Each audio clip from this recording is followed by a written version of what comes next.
Welcome to Matcha Talk. I'm so excited to bring you my next guest. I have had the wonderful fortune of working with him on my animated series Bad Day Kate. He plays one of my favorite characters, Jack. He is a very talented voice actor, director, and producer, Maxwell McGee. We're going to get a little look into Max's life, what it takes to be a voice actor, a successful voice actor, and how he manages 5 different radio stations at the same time. So, join me, grab your matchas, and get ready for a special matcha talk with Maxwell McGee. I'm so excited to introduce my guest, Maxwell McGee. He's an award-winning voice actor, director, producer, host of 5 talk shows on radio, which I'm so excited to talk about. And he does. He plays the voice of Jack in Bad Day Kate. So thank you so much, Max, for being a part of my Matcha Talk. And I'm so excited to have you on and kind of share you and your background and all of that great stuff that you have going on. So let's grab our matchas and let's get started. Yeah, I'm excited. Me too. So tell me about your background, kind of how you got started in voice acting.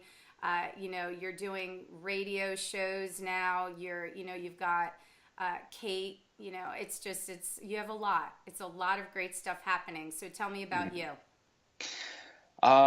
So I actually got started in voiceover work from a different career. I was a magician for about 10 years, which is something I don't talk about a lot.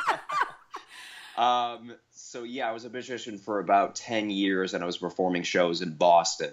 And there was kind of a little bit of a falling out in my career, and I realized that it's just not what I wanted to do anymore. Mm-hmm. And I actually realized something really important at the time, which is just that I was only doing it because I was good at it. And I wasn't doing it because I loved it. I was just doing it because I did a magic trick one time. Somebody said, here's $10. And then eventually somebody said, here's $100, here's $200. And I was like, all right, well, I can pay my bills with this. Which is nice to do in high school. By the way, I need a pause. If I would have known that, I would have had you do a magic trick. Next time. Yeah, next time. Next podcast. That's awesome. So, yeah, I was around 18, 19 or so. I was looking for a way out of, being a magician, and I was performing shows in Boston. And, I was just thinking to myself, like, I was, kind of going through a lot because I had nothing else. I had no other career path or anything. And a broadcaster, really, really incredible man from New Hampshire, who my family had known for a while, heard my voice on a recording. And he said, I think that you would be perfect for voiceover work and radio and everything like that. And he said, you know what, if you ever wanted a tour of the radio studios in New Hampshire, just give me a call and, I'll have you come down. And at first I actually kind of ignored the request, which is a little bit ironic. I know a lot of aspiring voice actors would kill for an opportunity like that. But yeah, the irony behind it is I ignored it for about 3 months. And then finally I realized, all right, I need to quit magic. And I gave him a call. He brought me down to the studio. He's just like such an amazing, amazing guy. And we went down to one of the main studios, which was called 93.3 The Wolf in New Hampshire, which is this country station.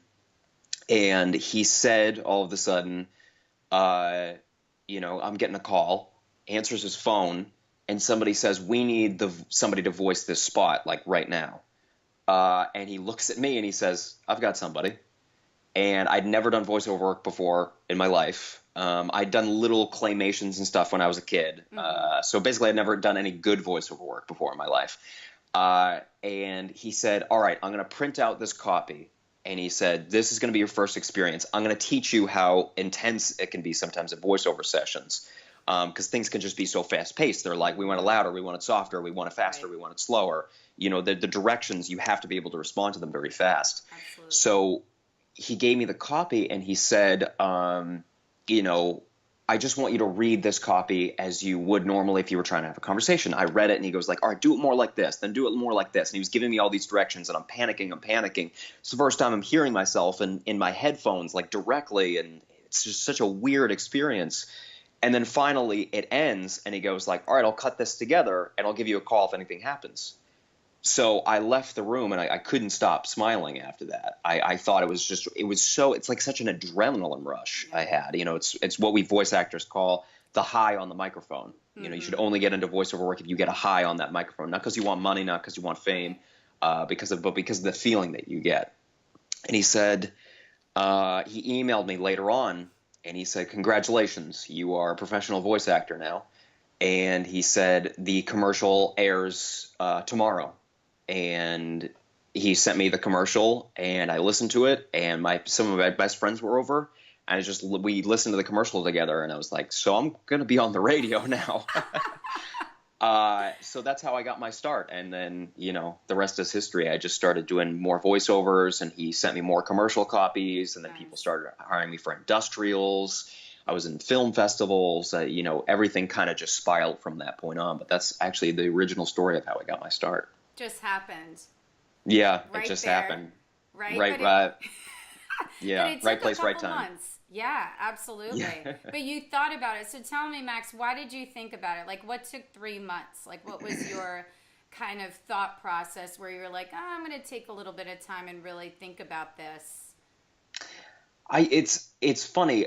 I'm a really big Conan OBrien fan, and I've heard about his life story that he talked about on Howard Stern a while ago. And one of the things he said is that I believe he quit Saturday Night Live because he was a writer there for the longest time. Right. And Lorne Michaels, who is the executive producer, I mean, he's always been the executive producer, I'm pretty sure, he told Conan, like, are you sure you want to quit? Conan was really going through a lot at the time. And he was like, yeah. And Conan took some time off. He said he just went for walks. He wrote in like a journal and everything like that. And my story was kind of the same, where I was like, I really need to take some time off to just think for once, because I was never thinking. I was always career based. And I was like, I just need to go for a walk and write my thoughts and everything like that. And every artist goes through a point in their life like that where they're just not working. They're just existing, and they kind of need to do that. They kind of need to just exist for a little while. And then actually after that, Conan said that he got hired to be a writer on The Simpsons, I believe. I think that was the timeline. And yeah, the similar thing happened to me. I just kind of took that artist break where I just wasn't sure what to do with myself, but I knew I had to quit what I was doing at the time. I had to retire my magic act. So yeah, it was just about trying to find myself a little bit before I started a new career, or even tried to start a new career, I love that. I think it's so true.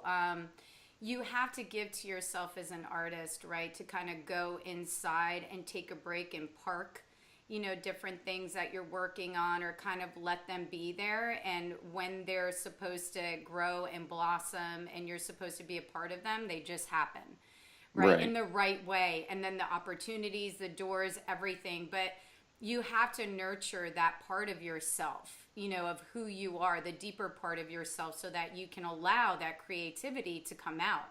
And that takes a lot of courage, right? It does, because I think like a part of you says, you need to take that opportunity, or you should do that. And, it's being offered to you. And it takes a lot of courage to say, no, I'm actually going to take a break, and if it's supposed to be there, it's going to be there regardless, right? Right. But it has to feel right. Like, it has to be the right thing, and that is wonderful that you did that. And then look at you now, right? Yeah. So that was inspiring. That was completely inspiring. Thank you for sharing that. And tell me about, like, what you're doing now. So, we talked a little bit before we started, our chat about a film that you did that went to Cannes, because you voice actor, you've directed, you've produced, you did a film, which is really, really great. So tell me about that. So it was this film called Childish, this short film about a girl who goes through a breakup, basically, like the after breakup, like, a lot of the deep things that people try to portray a lot in film, but they just don't come across. But the film was just done so beautifully, and this girl who directed it is an amazing cinematographer, and she's also a great photographer too. And she was a RISD student at the time, but she was also taking classes at the college I went to, and she had this part of the ex-boyfriend, which was nice, short and sweet, where he calls her and leaves her a couple of different voicemails. You know, the whole like, oh, I can't do this without you, and you know, the classic, what everybody says to each other when they break up. You know, because those emotions are still very raw and they're still very there. So you're calling it's one person usually calling the other like constantly because they just don't want it to end. And she was originally going to have, I believe, an on-camera actor do it, but then she decided that she would ask me to do it because I was a voice actor, and Neil, the ex-boyfriend, is never seen in the film. So she said, I really need you to dig really, really deep, you know, for this role. And, you know, I had done definitely a lot of voiceover work up until that point, but nothing that emotional. You know, that was a very, very emotional part for me. And it was one of those things where you kind of have to separate your own emotions from your characters. Because if they meld together, either your performance is going to be poor, or your performance, you can accidentally take it home with you. You know, you have to bring up those emotions. You actually have to be able to also bring them down too. And yeah, I recorded the role, and she showed me the film a couple weeks later, and it was amazing. And then I think it was like a year and a half later, all of a sudden I see her post on Facebook. So, hey, my short film Childish is going to be in the Cannes Film Festival Short Film Showcase. How wonderful. And I called my dad, and my dad said hello, and I was like, so I'm going to be in the Cannes Film Festival. I don't know how this happened. And my dad's response is like, what? I don't, he had no idea what I was talking about at first, which is understandable. So yeah, I was in the Cannes Film Festival Short Film Showcase, and it was like this cool little website link, to the website. Yeah, it was a short film showcase, and it said Childish, the film Childish, and all the actors and who directed it. And it was a girl named Joanna, who's just a brilliant artist and cinematographer and director. And she's still going. Yeah, she's still a great professional artist. And, you know, it was just such an amazing experience, especially to be able to say that I was in the Cannes Film Festival, because I just never thought it would happen. You know, when I first started off in voiceover work, I was like, I don't even know if I'm going to make any money doing this. But all I knew is that I loved doing it. It was a lot of fun. I loved walking into recording studios. Like I do a lot of auditions at soundtrack studios in Boston, and I just loved it. Like it was like, I didn't care how stressful parking is in Boston, which is, everybody knows it's a nightmare. And then, you know, I would go into this private building and go up the elevator, and you would go in, and they would call you in and say like, oh, Maxwell, are you ready for your audition? And I would go up into the recording studio, and then I would record. It didn't even really matter to me if I booked it. It was just the fact that I got to go into a recording studio and just be in that environment that just made me happy. And I couldn't really explain it, but that was it. So I think when I did the short film Childish, it proved to me that I really do love being a voice actor, you know. I know, I can tell. And that's one of the things that, you know, definitely you playing Jack in Bad Day Kate is wonderful. And I've loved the scenes that, you know, we've done together, and the animatics, and, you know, Jack's character with Kate, because, you know, being a comedy, but again, you know, kind of that dynamic in a relationship where you have, you know, the guy who's kind of on the sidelines waiting, right? And then finally the boyfriend becomes the ex, and now it's that time that you get to, you know, kind of show without showing that you really care about that person, and kind of the dynamics there. Especially if the girl still isn't seeing it. So it's kind of like that, you know what I mean? That relationship that I absolutely love. And you tell me your thoughts on Jack when you first started playing him, because I was super excited to cast you as his character. Well, I was really glad that you casted me as his character because it was one of those things where like I prefer really doing animation. Like commercials, the work is great, it's fine and everything like that. But with a character like Jack, there's more in depth that you can go into. There's more emotions. When you're doing a commercial, it's just one script and it's 1 pages, 2 pages, 3 pages. But with Jack, I have to be able to portray every emotion that he could feel. I can't just do Jack as an announcer. I have to do sad Jack. I have to do happy Jack. I have to do nervous Jack. And I have to be able to portray all of those emotions. I need to be able to cry as Jack, scream as Jack, sleep as Jack. Yes. So I love the character in the way that it's one of those characters that's so relatable because I've known many people like that who were in situations like that. I was in a lot of situations like that. So yeah, I think that's what I really love about Jack is that he's a very relatable character and a very lovable character. And it's almost like, especially with the audience, it just seems like to me they'd really be rooting for him, for a character like that. You want to root for a character like that.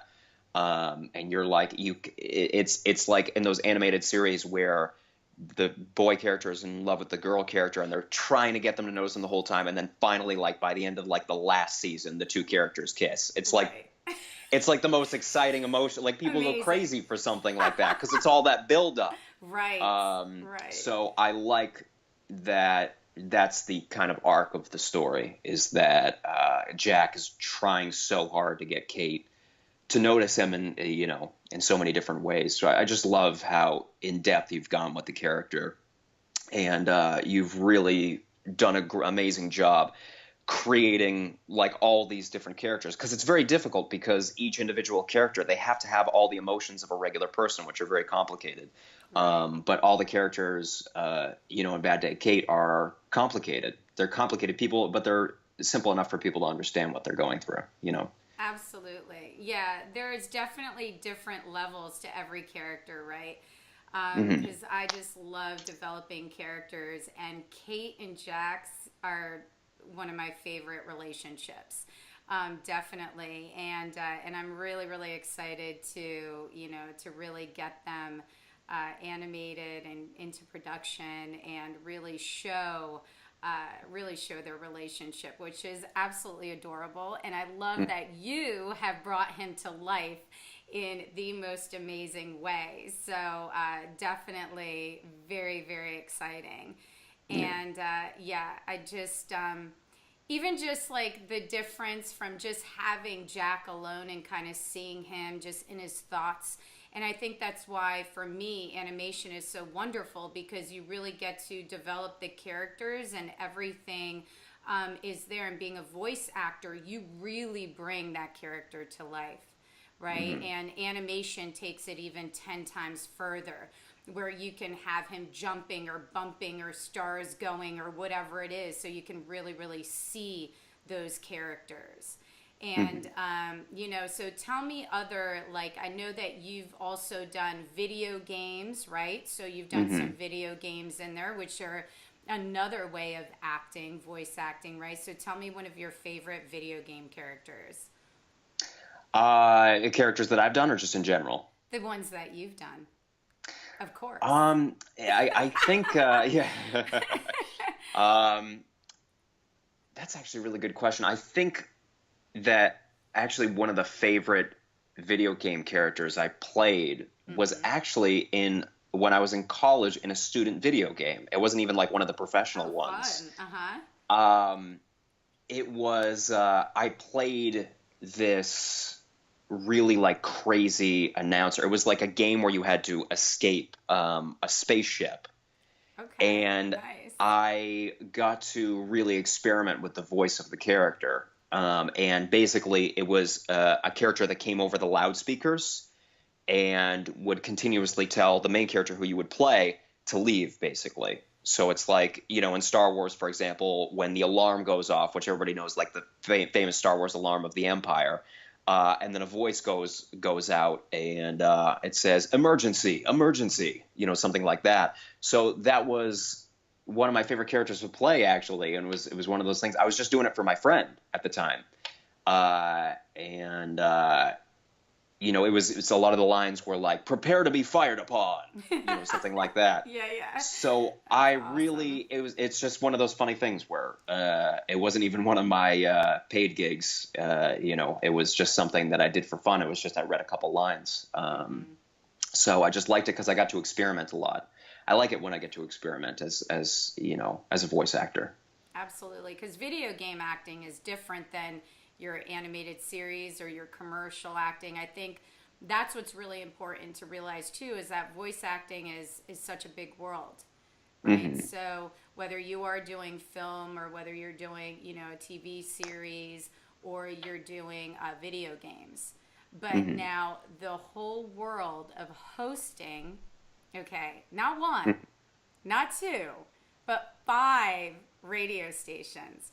Am Yes. I So right? Yeah. Okay. yes. He does, So by the way, he does sleep sometimes. We were yes. talking about that. Sometimes. Power naps. Yes, sometimes. So I actually have different responsibilities. It's not so on each individual radio station, it's not like an individual show. It's different responsibilities that I'm taking per radio station. So on some stations I do traffic, on other stations I do news, and then on other stations I'm just a regular on-air personality talking about music. I wish it was actually five talk shows, but it's yeah, my responsibilities Give you vary. time. It Yeah. won't be long. Yeah. So, yeah, so, you know, on I think all five of the stations I do traffic, and it depends on the day. Sometimes I'm waking up at 3 in the morning for work. Sometimes I'm going to bed at 3 in the morning. Hmm. Um, and then other times I get to do news. So I get to be a news broadcaster, and, you know, report the news on one of our stations, 95.9 The Fox, which is really cool. And I'll be doing that May 22nd, the week of May 22nd. So you'll be able to hear me on the Fox. Excellent. And then I'm an on-air personality on the weekends on The Whale, and I get to talk about the music, and I kind of like, you know, get to make it my own thing and do my own show, which is a lot of fun. So it's just fun because I just like to be an on-air in different perspectives and ways. Um, so yeah, I really love it, and I get to. It's a little odd being on the air for five different stations in those different ways. And there was actually a joke that my friend told me, my buddy Christian, who I work with, who is a young guy. He's actually younger than me. He's an incredible broadcaster, and you know, he's just you know, one of those millennials that I'm very proud to say is part of my generation. And there was just this one day on Good Friday, which was a couple weeks ago, Hmm. where I was working from 5 a.m. till 7 p.m. And I got like maybe an hour or two break in between to go eat food and take a nap. Grab a And matcha. yeah, grab a matcha. So it was 15 minutes matcha, 15 minutes nap, 30 minutes with a meal. Right. And he made a joke that because at the end of all of my news broadcasts and traffic reports, I say, you know, that's your something something traffic. That's your something something news every half hour. I'm Maxwell McGee, and I say that every time. And one of Christian's friends texted him and said, "This Maxwell McGee guy is everywhere today," because I was on so many different stations at once. So yeah, it was definitely an odd feeling to be on the air so much. And the joke I made was, if the listeners aren't sick of my voice now, before, they're definitely sick of it now. I'm sick of it now. I don't want to hear it I anymore. highly doubt that. They probably feel so connected. They're like, he gives us our traffic. He talks to us about music, right? Like they feel connected to you. I'm sure you have an amazing fan base there too for your show. I don't know about that. I don't know if I have any fan base. I mean, Oh, you I'm know, sure you'd I be don't know if surprised. I might be. I might be. That is awesome. So talk to me about the music part, like the music show, right? So Hmm. this is where you get to talk about your favorites, like it, you know what I mean? Hmm. Share the music that you love. Is this your playlist? Like Hmm. how's that part work?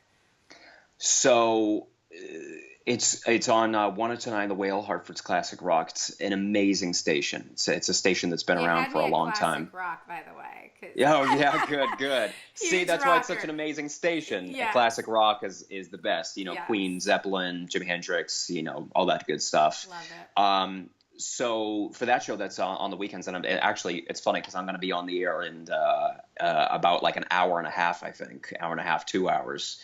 And what I'll do is, I go to the studio, I set up all of my breaks, I set up all my talk breaks, which people at radio know what that is, but anybody who doesn't know about radio, talk breaks are things in radio are named in a very like obvious way. Like a commercial stop set is named that because it's commercial. It's a set of commercials that stop for a certain period of time. And talk breaks are the same way, where there's a break in the music and all the content for you to talk. Okay. So everything gets paused. So, a song will end, I'll put the system in pause, and when the song ends, it won't go to the next song automatically. It'll pause and it'll just be dead air. It will be dead air if I don't talk, so I have to talk during those pauses. So I pot up the mic, I talk a little bit about pretty much anything, talk about something going on at the station, talk about the music. I really like to make jokes about the music a lot, not insulting the music, more a lot of times insulting myself in it, but always like tie a bit into the music, because nobody really wants to listen to a DJ get on the air and read Wikipedia facts about Queen. Right. They want to hear an interesting story. They want to hear, like, I told a story on the air the other day that every member of Queen except for Freddie Mercury went to graduate school. And the joke with that is you usually don't expect that from rock stars. You usually expect that to drop out of college because they were doing too much cocaine. So it's like bits like that where I like to talk about the music and I like to keep it light. And that's such an amazing feeling to talk about the music on that station, just because that station has such a huge fan base in Hartford. And Hartford is a great radio market, especially. People are really radio crazy in a market like that. So it's an amazing opportunity and feeling to talk about a lot of the music, not only that I weirdly grew up listening to, even though I'm a millennial and I'm only 23. My father, he was a good dad, so he showed me classic rock when I was younger, and he didn't let me listen to Justin Bieber. But we love our Justin Bieber, though. Yes. Yeah, he's got nice tattoos. You know what? I'll admit that. So yeah, but like that pop music is just stuff that he really wasn't into. He was very into classic rock, and it's funny because the other day he gave me a little bit of a nod of respect. He said, "You now officially know more about classic rock than I do," and I was the one who lived through the '70s. That is awesome. No, yeah. I think that's fantastic. For me, music is, I mean, it is the most incredible art form. I mean, truly, it makes you feel things. It changes your mood. It inspires you. It can make you sad, happy. I mean, it's such a powerful voice. So, and I'm a fan of the classics. I love the heavy metal. I have a dynamic range. I love synths. Anyone who knows me, especially my husband, I love synthesizers. I'm like, make that a synth sound, Yeah. But, and old metal and, electronic, all of that R&B, jazz, blues. I mean, it's just all so, so wonderful. So how great to be able to, share that and talk about it and all of that really great stuff. And I know that you have how many shows today to do? Just the one. So I'm just doing, yes. So I'm doing The Whale today. Okay. So I'm going to be on the air from 3 to 7 today. And then tomorrow I'm not going to be on the air, but I'm going to be hosting the Bristol Duck Race, which is one of those duck races where they take all the rubber duckies and then they pour them into a river.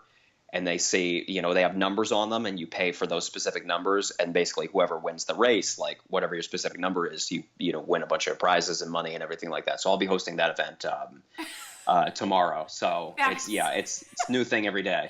That sounds like a blast, an absolute blast. So I have to leave this Matcha chat with one question. And that is, how do you balance everything, right? Because I had to think about it. I think like Maxwell has so much going on. How do you do the work-life balance, right? How do you give to you? You said you took a few months off. You take a little bit of time off. So how do you fill your cup so that you can give to everybody else, right? And be this amazing positive light and spirit, whether you're doing voice acting, whether you're on your radio show, or whether you're doing your own inspired work. What does Max do to give to himself? That's a good question. It's a question I haven't really answered in a long time. I think I learned after a while that you can work so hard, and you can have a lot of the things that you want with hard work. And I haven't gotten where I am today because of my talent. I don't think that at all. I think I worked extremely hard. I think that if I never got the demos out, if I never recorded any of that kind of work, I wouldn't have gotten where I was today. But the problem with that is when you get so in depth into your work and into hard work, you often forget that it's okay to live your life sometimes. You know, it's okay to have fun. So to answer your analogy of filling your cup with another analogy, it's okay that you don't fill your cup 100% with your work. And some people think that. Some people think either on one side you have to fill 100% with your work, or on the other side you don't fill any of it with work. You should always have fun all the time. You should really realize that in life you have your time for your passion, but then sometimes you have to go home and you have to see your family, and you have to see your daughters, your sons, your mothers, your fathers, your brothers, your sisters, your cousins. You have to hug them, you have to hold them, you have to care for them. And when you work hard enough, you'd be surprised at how willing your bosses, your directors, your agents are to give you time off when you say, I need a little break. And they'll understand a lot of the time. And if they don't understand, then that's probably not where you should be. That's probably not a place you should be working. They should understand that you work really hard. If you work your ass off, you deserve to go home and to see your family sometimes. So I have those relationships with my agent, or with the directors I work with, or with my family. And I made sure to establish those relationships so I could go and have time for myself. So if you're willing to work hard enough, I think, of course, you can have time off and you can enjoy the living hell out of it. So absolutely. And, you know, key is family, right? To enjoy your family, because no matter how tired I am, or, you know what I mean, how many different things I have going on, it's taking that time to really just relax and enjoy the love of your family, because they truly are my inspiration, right? To sit down with them and just really spend that quality time, and that just fills your soul as well. So I think that's really, really important. And like you said, you know when you need to pause and just kind of give to yourself, right? So you take care of yourself, you do the right thing. When you do rest, you make sure it's complete rest and taking care of yourself, because being busy, being productive, being a hard worker, having several different things at one time, you have to do that in order to be successful in all of those areas, but also to remember what's important. And I think that is definitely the key, which, I believe that both of us are pretty good at. I think so, yeah. So thank you so much, Max, for being on my matcha chat. And you have to lift your matcha up, because there you go. And that is by far the most amazing mug, because they definitely do. And I'm looking forward to, I'm going to listen to your show. And also Max's bio and his websites will be on Matcha Talk's Facebook page and baddaycate.com. So you can check out his work, which is fantastic. So thank you so, so much, Max, and enjoy your day, all of your shows, and you're amazing. So thank you. Hello, everyone. I hope you enjoyed this episode of Matcha Talk with Maxwell McGee as much as I have. Definitely go check out Max's work on my website, baddaycate.com. He'll be on the guest page, as well as anything that features Jack. Do what you love and love what you do.